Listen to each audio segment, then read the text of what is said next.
दिल्ली के 3 मंदिरों पर बुलडोजर एक्शन से जुड़ा हुआ मामला है। सुप्रीम कोर्ट ने याचिकाकर्ता को हाई कोर्ट जाने को कहा है। वकील विष्णु शंकर जैन ने याचिका दायर की और सुप्रीम कोर्ट ने विष्णु शंकर जैन की याचिका खारिज कर दी है। बड़ी खबर आपको बता रहे हैं।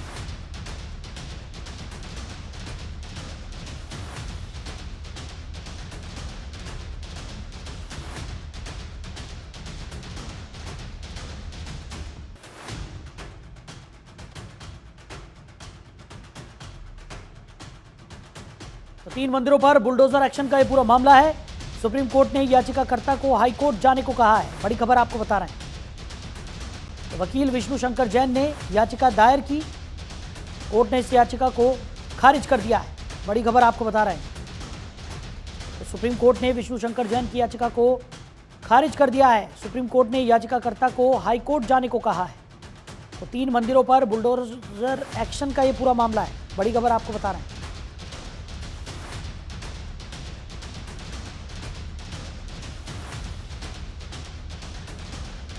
तो वकील विष्णु शंकर जैन ने यह याचिका दायर की थी, जिसे सुप्रीम कोर्ट ने खारिज किया है और सुप्रीम कोर्ट ने याचिकाकर्ता को हाई कोर्ट जाने को कहा है। खबर पर ज्यादा जानकारी के साथ हमारे सहयोगी नमित त्यागी हमारे साथ जुड़ गए। नमित, क्या है ये पूरा मामला? 3 मंदिरों पर बुलडोजर एक्शन होना है, जिसको लेकर बात की जाए तो वकील विष्णु शंकर जैन ने सुप्रीम कोर्ट में एक याचिका दायर की थी, लेकिन कोर्ट ने उस याचिका को अब खारिज कर दिया है।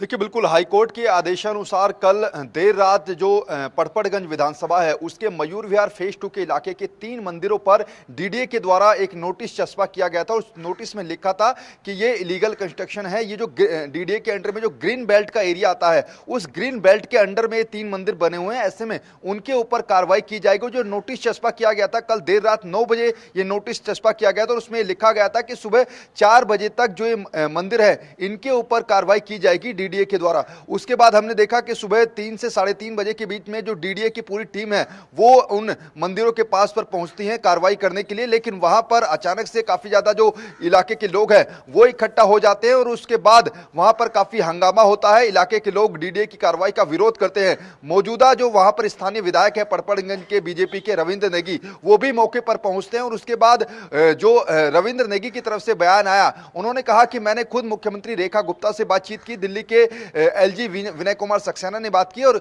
इससे बात की और उसके बातचीत करने के बाद रेखा गुप्ता जो कि दिल्ली की मुख्यमंत्री है, ऐसा रविंद्र नेगी ने कहा कि रेखा गुप्ता के आदेश के बाद इस कार्रवाई को सुबह 3:30 बजे रोक दिया गया। डीडीए की टीम वापस चली गई और कल देर रात ही जो वहां के मंदिर से जुड़े हुए लोग हैं उन्होंने वकील विष्णु शंकर जैन के माध्यम से एक याचिका सुप्रीम कोर्ट के अंदर लगाई थी और यह कहा था कि यह मंदिर 30 से 35 साल पुराने हैं, आस्था का प्रतीक है, ऐसे में इनको ना तोड़ा जाए। आज सुबह सुप्रीम कोर्ट में सुनवाई हुई और सुप्रीम कोर्ट ने उस याचिका को सीधे तौर पर खारिज कर दिया और कहा कि पहले आप हाई कोर्ट जाइए, दिल्ली हाई कोर्ट जाइए, दिल्ली हाई कोर्ट से अगर कुछ बात नहीं बनेगी उसके बाद आप सुप्रीम कोर्ट आ सकते हैं, क्योंकि एक प्रोटोकॉल होता है। अगर किसी भी मामले को लेकर आज आप पीआईएल लगाते हैं तो पहले आपको निचली अदालत में जाना पड़ता है, आप सीधा सुप्रीम कोर्ट नहीं जा सकते हैं। यही वजह है कि सुप्रीम कोर्ट ने कहा है कि पहले आप दिल्ली हाई कोर्ट जाइए और उसके बाद वहां पर सुनवाई नहीं होगी तब आप सुप्रीम कोर्ट आ सकते हैं। बिल्कुल नमित, लेकिन कहीं ना कहीं अब ये मामला जो है वो तेजी से गर्माता हुआ यहाँ पर नजर आएगा, क्योंकि आस्था से जुड़ा हुआ ये पूरा मामला है और जिस तरीके से, क्योंकि डीडीए वाले जब कार्रवाई करने के लिए पहुंचे तो वहां पर भारी संख्या में लोग मौजूद रहे। तस्वीरों में लगातार हम अपने दर्शकों को दिखा रहे हैं कि किस तरीके से लोगों ने इस कार्रवाई का विरोध भी किया। हालांकि अभी फिलहाल के लिए कार्रवाई को रोक दिया गया है, लेकिन अब डीडीए के कर्मचारियों का क्या कुछ कहना है इस पूरे मामले को लेकर? देखिए, हालांकि जैसा हमने पहले बताया कि कल देर रात जो नोटिस वहां पर चस्पा किए गए थे उसके मुताबिक तो आज सुबह 4 बजे का ही वक्त दिया।